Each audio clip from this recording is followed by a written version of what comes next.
Hello, lovely people, and welcome to my channel. Today is October 22nd, so I have successfully completed the first 3 weeks of Inktober. I am mostly happy with the results. A few things are not as good as others, but overall I think I'm still doing well, learning things. I especially like the last two here. This one is a representation of what I see when I get hit by migraine aura, and this is an attempt at a medieval fantasy style, and I really like the way it came out. So I'm pretty happy with how things have been going. So yay!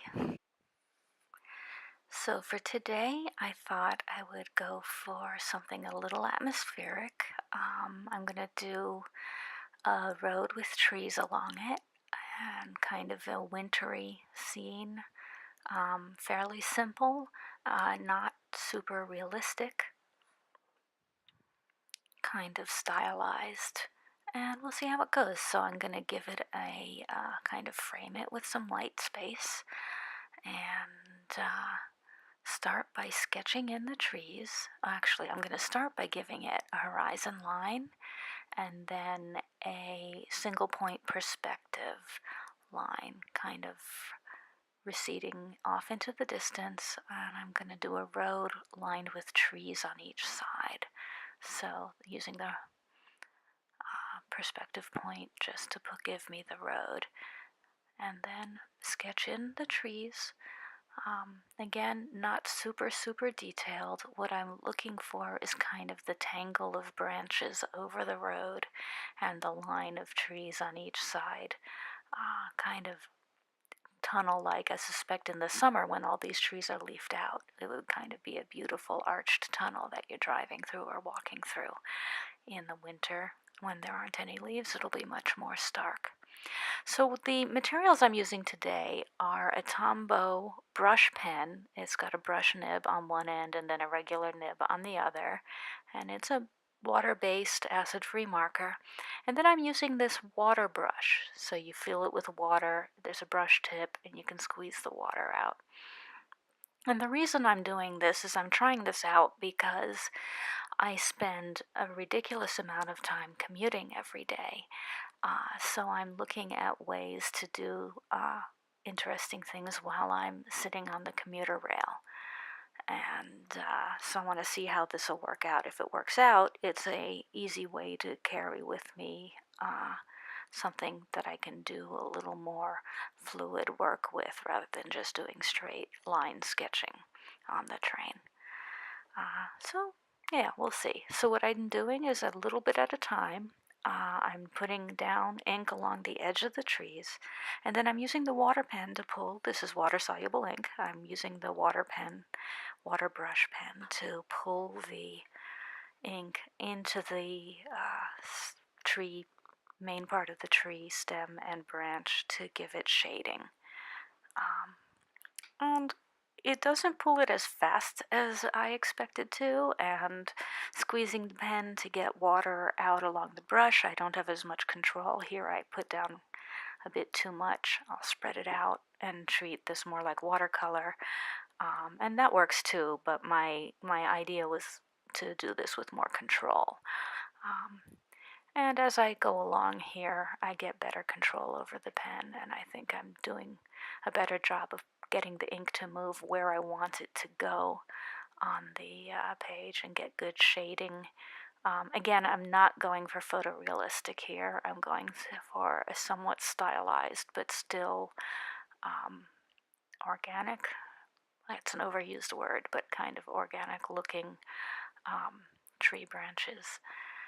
And I think overall I succeeded.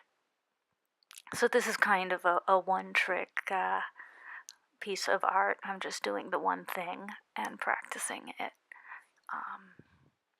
So this is cool. It's a technique I haven't used before at all.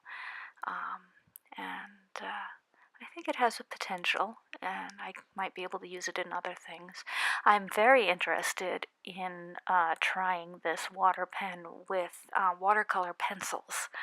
That's something else I could carry with me. Bring pencils and just a couple of, primary colors or a limited palette of colors, and then use the water brush to mix the colors on the page. So that I will come back and revisit this at some point with the watercolor pencils to see how that's going to go, and then maybe do that on the train some of the time.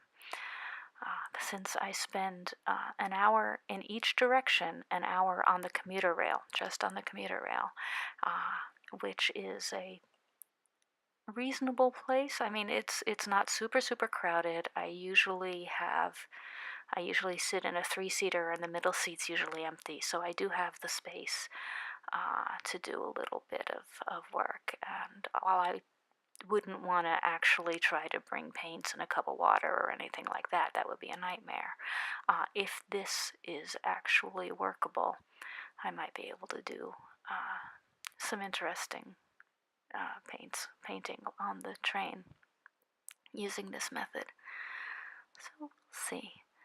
And I'm trying to make the trees a little darker as I go back. I think I mostly succeeded with that, so that there's depth to the drawing as well, and then you can kind of help the eye know which branch belongs to which tree, and so it makes some amount of sense and isn't completely incoherent. And I think overall I succeeded with that. The trees in the back are darker.